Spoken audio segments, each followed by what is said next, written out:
कार्तिक मास के कृष्णा पक्ष की रमा एकादशी व्रत कथा। दीपावली की 4 दिन पूर्व पड़ने वाली कार्तिक मास के कृष्णा पक्ष की इस एकादशी को लक्ष्मी जी के नाम पर रमा एकादशी कहा जाता है। इस दिन भगवान विष्णु के पूर्ण अवतार कृष्ण जी के केशव रूप की पूजा आराधना की जाती है। इस एकादशी का व्रत करने से जीवन में वैभव और अंत में मोक्ष की प्राप्ति होती है। धर्मराज युधिष्ठिर बोले कि हे भगवान, अब आप मुझे कार्तिक मास की कृष्णा पक्ष की एकादशी की कथा सुनाइए। इस एकादशी का नाम क्या है तथा इससे कौन सा फल मिलता है, सो सब विस्तार पूर्वक कहिए। श्री कृष्ण भगवान बोले कि हे राजन, कार्तिक मास की कृष्णा पक्ष की एकादशी का नाम रमा है। इसके व्रत से समस्त पाप नष्ट हो जाते हैं। इसकी कथा इस प्रकार है। प्राचीन काल में मुकुचुंद नाम का एक राजा राज्य करता था। उसके इंद्र, वरुण, कुबेर, विभीषण आदि मित्र थे। वह सत्यवादी तथा विष्णु भक्त था। उसका राज्य बिल्कुल निष्कंटक था। उसके एक उत्तम चंद्रभागा नामक लड़की उत्पन्न हुई। उसने उस लड़की का विवाह राजा चंद्रसेन के पुत्र साभन के साथ किया। एक समय जबकि वह अपनी ससुराल में थी, एक एकादशी पड़ी। चंद्रभागा सोचने लगी कि अब एकादशी समीप ही आई है, परंतु मेरा पति अत्यंत कमजोर है, इसलिए यह व्रत नहीं कर सकता। परंतु मेरे पिता की कठिन आज्ञा है। जब 10वीं आई तब राज्य में ढिंढोरा पिटा गया। उसको सुनकर शोभन अपनी पत्नी के साथ गया और बोला कि हे प्रिय, तुम मुझे कुछ उपाय बतलाओ, क्योंकि मैं व्रत करूंगा तो मैं अवश्य ही मर जाऊंगा। इस पर चंद्रभागा बोली, हे प्राणनाथ, मेरे पिताजी के राज्य में एकादशी के दिन कोई भी भोजन नहीं कर सकता है। जहाँ तक कि हाथी, घोड़ा, ऊंट, पशु आदि भी तृण, अन्न, जल आदि ग्रहण नहीं करते। फिर यहाँ मनुष्य कैसे भोजन कर सकते हैं? यदि आप भोजन करना चाहते हैं तो दूसरे स्थान को चले जाइए, क्योंकि यदि आप इसी स्थान पर रहोगे तो आपको व्रत अवश्य ही करना पड़ेगा। उस पर शोभन बोला कि हे प्रिय, तुम्हारा कहना बिल्कुल सत्य है। मैं इस व्रत को अवश्य ही करूंगा। मेरे भाग्य में जो लिखा है वह होगा ही। ऐसा विचार करके उसने एकादशी का व्रत किया और वह भूख और प्यास से अत्यंत पीड़ित होने लगा। सूर्य भगवान भी अस्त हो गए और जागरण के लिए रात्रि हुई। वही रात्रि शोभन को दुख देने वाली थी। दूसरे दिन प्रातः से प्रथम ही शोभन चल बसा। राजा ने उसके मृतक शरीर को दहन करा दिया। चंद्रभागा अपने पति की आज्ञा अनुसार दहन न हुई, परंतु पिता के घर में रहना उत्तम समझा। रमा एकादशी के प्रभाव से शोभन को मंद्राचल पर्वत पर धन्य धान्य से युक्त तथा शत्रु रहित एक उत्तम नगर प्राप्त हुआ। उसके महल में रत्न तथा स्वर्ण के खंभे लगे हुए थे। वहां पर स्वर्ण तथा मणियों के सिंहासन पर सुंदर वस्त्र तथा आभूषण से युक्त बैठा हुआ था। आभूषणों से युक्त गंधर्व तथा अप्सरा इसकी स्तुति कर रहे थे। उस समय राजा शोभन दूसरा इंद्र प्रतीत हो रहा था। एक समय मुकुचुंद नगर में रहने वाले एक सोम शर्मा नाम का ब्राह्मण तीर्थ यात्रा के लिए निकला। उसने घूमते घूमते उसको देखा। वह ब्राह्मण उसको अपने राजा का जमाई जानकर उसके निकट गया। राजा शोभन ब्राह्मण को देख आसन से उठ खड़ा हुआ और अपने ससुर तथा स्त्री चंद्रभागा की कुशलता को पूछने लगा। सोम शर्मा ब्राह्मण बोला कि हे राजन, हमारे राजा कुशल है तथा आपकी पत्नी चंद्रभागा भी कुशल है। अब आप अपना वृत्तांत बतलाइए। मुझे यह बड़ा आश्चर्य है कि ऐसा विचित्र और सुंदर नगर जिसको ना तो मैंने कभी सुना और ना कभी देखा है, आपको किस प्रकार प्राप्त हुआ? शोभन बोला कि हे देव, यह सब कार्तिक मास की कृष्णा पक्ष की रमा एकादशी व्रत का प्रभाव है। इसी से मुझे यह अनुपम नगर प्राप्त हुआ है, परंतु यह अध्रुव है। इस पर ब्राह्मण बोला कि हे राजन, यह अध्रुव क्यों है? ध्रुव किस प्रकार हो सकता है, सो आप मुझे समझाइए। मैं आपके कहे अनुसार ही करूंगा, आप इसमें बिल्कुल भी झूठ ना समझे। शोभन बोला कि हे देव, मैंने अश्रद्धा पूर्वक व्रत किया था, उसके प्रभाव से मुझे यह नगर प्राप्त हुआ है, लेकिन मैं इसे अध्रुव मानता हूँ। यदि तुम इस वृत्तांत को राजा मुकुचुंद की पुत्री चंद्रभागा से कहोगे तो वह उसको ध्रुव बना सकती है। ब्राह्मण ने वहां आकर चंद्रभागा से समस्त वृत्तांत कहा। इस पर राजकन्या चंद्रभागा बोली कि हे ब्राह्मण देव, आप क्या वह सब वृत्तांत प्रत्यक्ष देख कर के आए हैं या अपना स्वप्न कह रहे हैं? इस पर ब्राह्मण बोला कि हे पुत्री, मैंने तेरे पति शोभन को तथा उसके नगर को प्रत्यक्ष देखा है, परंतु वह नगर अध्रुव है। तू कोई ऐसा उपाय कर जिससे कि वह ध्रुव हो जाए। इस पर चंद्रभागा बोली कि हे महाराज, आप मुझे उस नगर में ले चलिए। मैं अपनी पति को देखना चाहती हूँ। मैं अपने व्रत के प्रभाव से उस नगर को ध्रुव बना लूंगी। चंद्रभागा के वचनों को सुनकर वह ब्राह्मण उसको मंत्राचल पर्वत के पास वामदेव के आश्रम को ले गया। वामदेव ने उसकी कथा को सुनकर चंद्रभागा को मंत्रों से अभिषेक किया। चंद्रभागा मंत्रों तथा व्रत के प्रभाव से दिव्य देह धारण करके पति के पास चली गई। शोभन ने अपनी स्त्री चंद्रभागा को देखकर प्रसन्नता पूर्वक उसे वाम अंग में बैठाया। चंद्रभागा बोली कि हे प्राणनाथ, अब आप मेरे पुण्य को सुनिए। जब मैं अपने पिता के गृह में 8 वर्ष की थी, तब ही से मैं स्वविधि एकादशी का व्रत करने लगी हूँ। उन्हीं व्रतों के प्रभाव से आपका यह नगर ध्रुव हो जाएगा और समस्त कर्मों से युक्त होकर प्रलय के अंत तक रहेगा। चंद्रभागा दिव्य रूप धारण करके तथा दिव्य वस्त्र अलंकारों से सजकर अपने पति के साथ आनंद पूर्वक रहने लगी और शोभन उसके साथ आनंद पूर्वक रहने लगा। हे राजन, यह मैंने रमा एकादशी का महात्म्य कहा है। जो मनुष्य रमा एकादशी के व्रत को करते हैं, उनके समस्त ब्रह्म हत्या आदि के सब पाप नष्ट हो जाते हैं। जो मनुष्य रमा एकादशी का महात्म्य सुनते हैं, वह अंत समय विष्णु लोक को जाते हैं। प्रेम से बोलिए विष्णु भगवान जी की जय। भगवान विष्णु ने जब श्री कृष्ण रूप में अवतार लिया, तब रुक्मणी और सत्यभामा उनकी पट रानी हुई।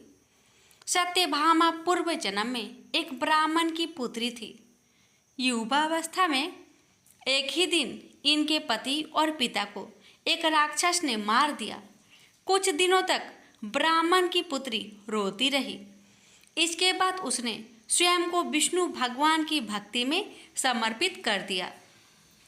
वह सभी एकादशी का व्रत रखती और कार्तिक मास में नियम पूर्वक सूर्य उदय से पूर्व स्नान करके भगवान विष्णु और तुलसी की पूजा करती थी। बुढ़ापा आने पर एक दिन जब ब्राह्मण की पुत्री कार्तिक स्नान के लिए गंगा में डुबकी लगाई, तब बुखार से कांपने लगी और गंगा तट पर उसकी मृत्यु हो गई। उसी समय विष्णु लोक से एक विमान आया और ब्राह्मण की पुत्री का दिव्य शरीर विमान में बैठाकर विष्णु लोक पहुंच गया। जब भगवान विष्णु ने कृष्ण अवतार लिया, तब ब्राह्मण की पुत्री ने सत्यभामा के रूप में जन्म लिया। कार्तिक मास में दीपदान करने के कारण सत्यभामा को सुख और संपत्ति प्राप्त हुई। नियमित तुलसी में जल अर्पित करने के कारण सुंदर वाटिका का सुख मिला। शास्त्रों के अनुसार कार्तिक मास में किए गए दान पुण्य का फल व्यक्ति को अगले जन्म में अवश्य प्राप्त होता है। प्रेम से बोलिए तुलसी महारानी की जय। जय श्री कृष्ण। राधे राधे। अर्जुन ने अपने आप को श्री कृष्ण को समर्पित कर दिया था। अर्जुन होता हुआ भी नहीं था, लेकिन उसने जो कुछ भी किया अर्जुन के रूप में नहीं, श्री कृष्ण के सेवक के रूप में किया। सेवक की चिंता स्वामी की चिंता बन जाती है। अर्जुन का युद्ध अपने ही पुत्र बब्रू वाहन के साथ हो गया, जिसने अर्जुन का सिर धड़ से अलग कर दिया और कृष्ण दौड़े चले आए। उनके प्रिय सखा और भक्त के प्राण जो संकट में पड़ गए थे। अश्वमेध यज्ञ का घोड़ा बब्रू वाहन ने पकड़ लिया और घोड़े की देखभाल की जिम्मेदारी अर्जुन पर थी। बब्रू वाहन ने अपनी मां चित्रांगदा को वचन दिया था कि मैं अर्जुन को युद्ध में परास्त करूंगा, क्योंकि अर्जुन चित्रांगदा से विवाह करने के बाद लौटकर नहीं आया था और इसी बीच चित्रांगदा ने बब्रू वाहन को जन्म दिया था। चित्रांगदा अर्जुन से नाराज थी और उसने अपने पुत्र को यह तो कह दिया था कि तुमने अर्जुन को परास्त करना है, लेकिन यह नहीं बताया था कि अर्जुन ही तुम्हारा पिता है। और बब्रू वाहन मन में अर्जुन को परास्त करने का संकल्प लिए ही बड़ा हुआ। शस्त्र विद्या सीखी, कामाख्या देवी से दिव्य बाण भी प्राप्त किया अर्जुन के वध के लिए। और अब बब्रू वाहन ने अश्वमेध के अश्व को पकड़ लिया तो अर्जुन से युद्ध असंभावी हो गया। भीम को बब्रू वाहन ने मूर्छित कर दिया और फिर अर्जुन और बब्रू वाहन का भीषण संग्राम हुआ। अर्जुन को परास्त कर पाना जब असंभव लगा तो बब्रू वाहन ने कामाख्या देवी से प्राप्त हुए दिव्य बाण का उपयोग कर अर्जुन का सिर धड़ से अलग कर दिया। भगवान श्री कृष्ण को पता था कि क्या होने वाला है और जो कृष्ण को पता था वही हो गया। वे द्वारिका से भागे भागे चले आए। दाऊ को कह दिया, देर हो गई तो बहुत देर हो जाएगी, जा रहा हूँ। कुंती विलाप करने लगी, भाई विलाप करने लगे। अर्जुन पांडवों का बल था, आधार था, लेकिन जब अर्जुन ही ना रहा तो जीने का क्या लाभ। माँ ने कहा, बेटा तुमने बीच मझधार में यह धोखा क्यों दिया। माँ बच्चों के कंधों पर इस संसार से जाती है और तुम मुझसे पहले ही चले गए। यह हुआ कैसे, यह हुआ क्यों। जिसके सखा श्री कृष्ण हो, जिसके सारथी श्री कृष्ण हो, वह यूं निष्प्राण धरती पर नहीं लेट सकता। पर ये हो कैसे गया। देवी गंगा आई, कुंती को कहा, रोने से क्या फायदा, अर्जुन को उसके कर्म का फल मिला है। जानती हो, अर्जुन ने मेरे पुत्र भीष्म का वध किया था धोखे से। वह तो अर्जुन को अपना पुत्र मानता था, पुत्र का ही प्यार देता था, लेकिन अर्जुन ने शिखंडी की आड़ लेकर मेरे पुत्र को बाणों की सैया पर सुला दिया था। क्यों, भीष्म ने तो अपने हथियार नीचे रख दिए थे। वह शिखंडी पर बाण नहीं चला सकता था, वह प्रतिज्ञाबद्ध था। लेकिन अर्जुन ने तभी मेरे पुत्र की छाती को बाणों से छलनी किया। तुम्हें शायद याद नहीं, लेकिन मुझे अच्छी तरह याद है।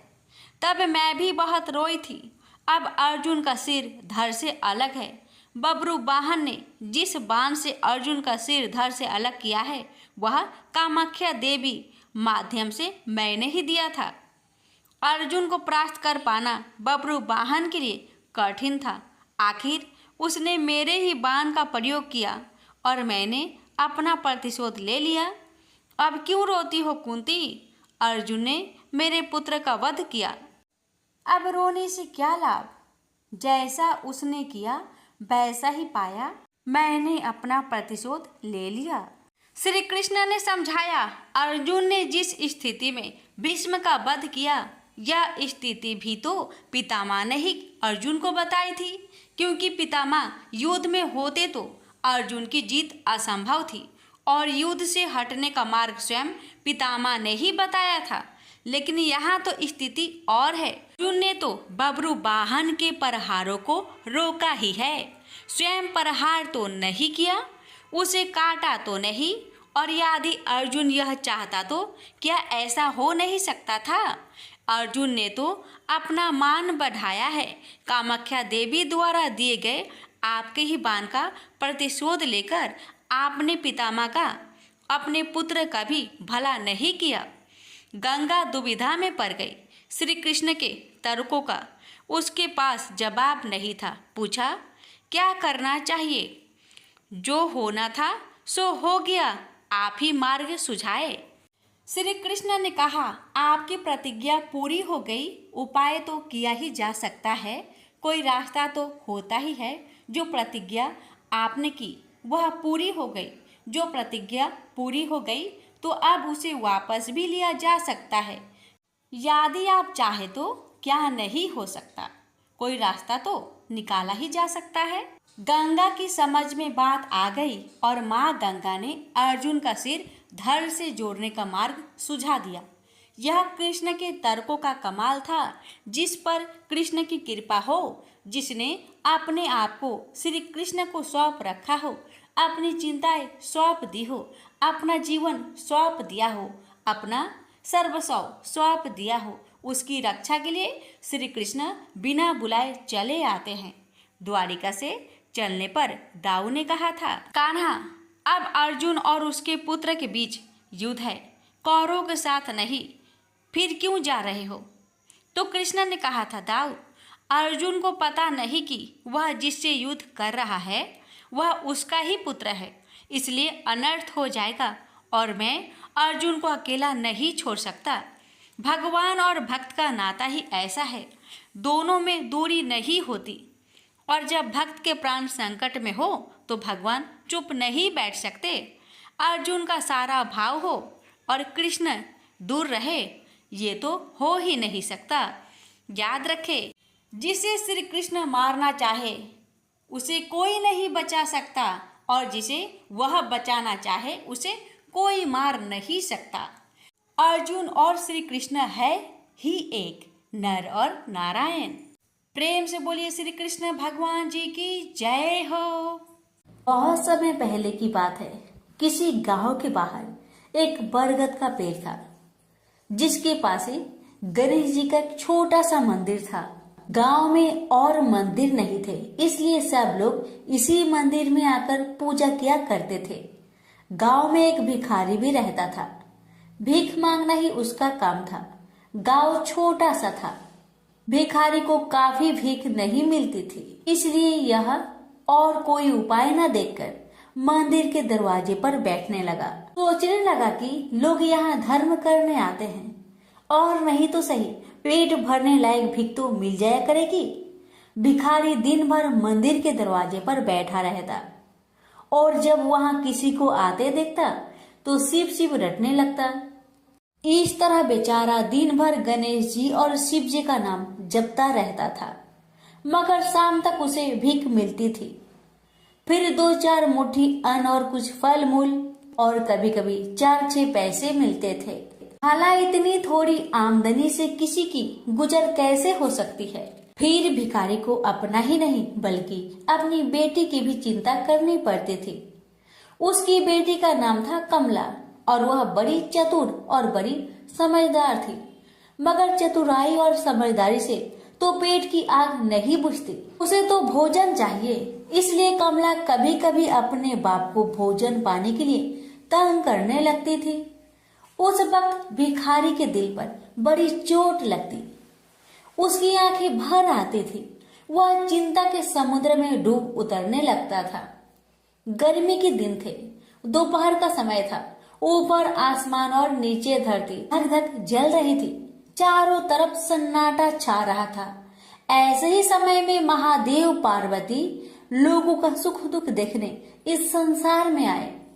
चलते चलते वे उसी गांव में पहुंचे और गणेश जी के मंदिर के सामने से निकले। भिखारी उन्हें आते देख ओम नमः शिवाय की रटना रटने लगा। भिखारी की यह हालत देख पार्वती जी को बड़ी दया आई उन्होंने महादेव जी से कहा, भगवान इस भिखारी की तरफ भी तो देखिए, बेचारा कितना दुखी है। देखिए तो कितने प्रेम से आपका नाम जप रहा है, और आप भगवान कितने कठोर है। आपको क्या इस भिखारी पर दया नहीं आई? मैंने सुना था कि लोग बड़े पापी हो गए हैं, वो देवताओं का पूजा नहीं करते, मगर नहीं, आज मुझे मालूम हुआ कि इसमें उनका कोई अपराध नहीं, सब तो देवताओं का अपराध ही है। आप इसी भिखारी को ले लीजिए। बेचारा को आपका नाम लेते लेते बरसों बीत गए, इतने पर भी अभागा पेट भर भोजन तक नहीं पाता। जब देवता ही ऐसे कठोर हो जाएंगे तब कोई काहे उनकी पूजा करेगा। अब महादेव जी को पार्वती जी की बात लग गई।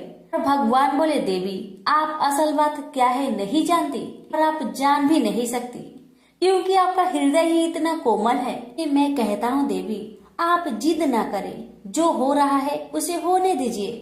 देवी ने एक ना सुना तो भगवान ने कहा, ठीक है, तो मैं आज इस भिखारी के लिए कुछ बंदोबस्त करा देता हूँ, जिससे इस भिखारी का दुख दूर हो जाएगा। इतना कहकर महादेव जी पार्वती जी के साथ मंदिर में पहुँचे। माता पिता को आते देख गणेश जी उठकर खड़े हो गए। उन्होंने बड़े प्रेम से माता पिता को प्रणाम किया।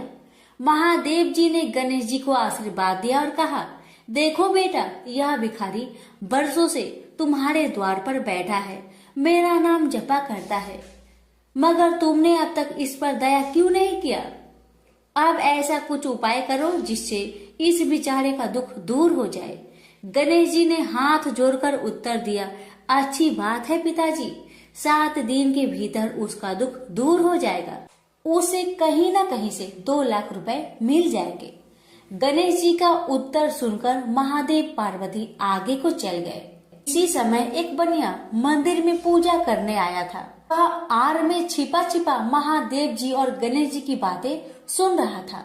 उसने सोचा, ये तो बहुत अच्छा मौका है, यदि थोड़ी चतुराई से काम लूं तो सहज ही 2 लाख का मालिक मैं हो सकता हूँ। बस वह बड़ी खुशी से भिखारी के सामने पहुंचा और उसे प्रणाम कर एक तरफ बैठ गया। भिखारी को आज तक किसी ने प्रणाम नहीं किया था, न कोई उसके पास आकर बैठा ही था। बनिए की इस काम से भिखारी ने समझा कि यह बेशक कोई भला मानुष है। वह मन ही मन प्रसन्न हुआ और बनिए से बोला, बाबा आप बहुत दयालु जान पड़ते हैं, कहिए मेरे पास आने की कृपा क्यों कर हुई? आप नहीं जानते मैं गरीब भिखारी हूँ। बनिए को तो अपना मतलब गांठना था। मीठेपन से बोला, आप भिखारी है? कौन कहता है कि आप भिखारी है? मुझे अच्छी तरह मालूम है कि आप एक पहुंचे हुए महात्मा हैं और आपके दर्शन से लोगों के पाप दूर हो जाते हैं। मैं भी आपके दर्शन करने चला आया हूँ। मुझे आपसे कुछ पूछना है, यदि आज्ञा दो तो पूछो। भिखारी खुशी से बोला, पूछिए। बनिया बोला, भला दिन भर आपको कितनी भीख मिल जाती है? भिखारी बोला, भाई मिलने की क्यों पूछते हो, यहाँ तो पेट की भी लाले पड़े रहते हैं। रोजाना 2-4 मुट्ठी अन्न मिल जाता है, कभी 2-4 पैसे भी मिल जाते हैं, किसी तरह दिन काट लेता हूँ। बनिया कहने लगा, राम राम, आप जैसे महात्मा और यह कष्ट, इस गांव के आदमी भी क्या आदमी हैं? आपकी थोड़ी सी सहायता नहीं कर सकते? आप कैसे यह कष्ट सह लेते हैं? मुझे तो आप पर बड़ी दया आती है। मेरे जी में आता है कि मैं आपकी कुछ सेवा करूं, पर कहने में डर मालूम होता है। भिखारी बोला, आप मेरी सहायता कर सकते हैं? अब बनिया हंसते हुए बोला, मेरी इतनी हैसियत कहाँ है जो आपकी कुछ सेवा कर सकूं, मगर एक बात है, आज से 7 दिन तक आपको जो कुछ भी मिले वह मुझे दे दीजिए, बदले में आपको मैं 100 रुपया दे दूंगा। 100 रुपये के नाम सुनते ही भिखारी मारे खुशी के उछल पड़ा। उसने सोचा, अगर 100 रुपये मिल जाए तो क्या कहना, यहाँ तो 7 दिन में 7 आने के सामान भी न मिले, तब तो 100 रुपये छोड़ देना सरासर बेवकूफी होगी, पूरा गधापन है। मगर इसी समय उसे लड़की की ख्याल आ गई। उसने सोचा, अगर मैं 100 रुपया लेकर घर पहुंचा और मेरी बिटिया रानी गुस्सा करने लगी तो पहले मैं उसकी सलाह ले लेता हूँ। बस यही विचार में आते ही उसने बनिए को जवाब दिया, आपने मुझ पर बड़ी कृपा की, मगर मैं अभी कुछ नहीं कह सकता, सोच विचार करके कल कहूँगा। जब बनिया चला गया तब भिखारी ने अपनी बिटिया को बुलाया और उससे सब हाल कह सुनाया। चतुर बिटिया कमला ने फौरन समझ गई कि इसमें जरूर कोई बनिए की शैतानी है। उसने पिता से कहा, बनिया बिना फायदे के क्यों 100 रुपये देने चला? खैर कोई बात नहीं पिताजी, मैं कल उस बनिए से बातें तय कर लूंगी, मगर आप बीच में कुछ ना बोलना। उधर बनिए का बुरा हाल था, रात भर उसके पेट में चूहे उछलते रहे। बड़ी मुश्किल से सवेरा हुआ, बनिए की जान में जान आई। वह हाथ मुंह धोते ही भिखारी के पास आ पहुंचा और छुटते ही बोला, क्या विचार किया आपने? कमला भी बनिए से निपटने को तैयार बैठी थी। बनिए की बात सुनते ही उसने जवाब दिया, सेठ जी, हम लोगों ने विचार किया, भला 100 रुपये में क्या होता है, इतना सस्ता सौदा होना मुश्किल है, माफ कीजिए। कमला का उत्तर सुनते ही बनिए पर मानो बिजली गिर पड़ी, पर लाख रुपए के लालच छोड़ना भी कठिन था। वह 200 रुपए देने को राजी हो गया। अब तो कमला का संदेह और भी पक्की हो गया। वह समझ गई कि बनिया जरूर किसी भारी लाभ के लिए ही इतने रुपए देना चाहता है। उसने जवाब दिया, सेठ जी, इतना सस्ता सौदा और कहीं होता होगा? 100 दो, 100 या 1000 दो, 1000 में तो होता ही क्या है? जो चीज आप कौड़ियों में मोल खरीदना चाहते हैं वह लाख रुपए में भी सस्ती है। यह सुनकर बनिया बहुत घबराया, परंतु उसने अपनी कोशिश जारी रखी। मारे लोभ के वह अंधा हो रहा था, उसको लोभ का भूत सवार हो गया था। उसने 100 दो, 100 से बढ़कर अंत में 50,000 लगा दिए। अब कमला ने सोचा, इतने रुपए थोड़े नहीं होते। अब बिटिया कमला ने सोचा, इतने बड़े रकम को छोड़ना ठीक नहीं है। उसने बनिए से कहा, खैर आप नहीं मानते तो मैं ही आपकी बात मान लेती हूँ, मगर शर्त यह है कि रुपए अभी मिलने चाहिए। ये शर्तें मंजूर करने में बनिए को क्या उजर थी। वह खुशी खुशी घर लौटा। उसने सोचा 50,000 रुपए देकर 1 लाख लेना कुछ बुरा नहीं है। 2 लाख न सही 1.5 लाख मालिक तो बन ही जाऊंगा। आहा, मेरी तकदीर भी कितनी चोखी है। साथ ही दिन में 50,000 का लाभ हो गया। उसने घर आते ही भिखारी के पास 50,000 रुपए भेज दिए।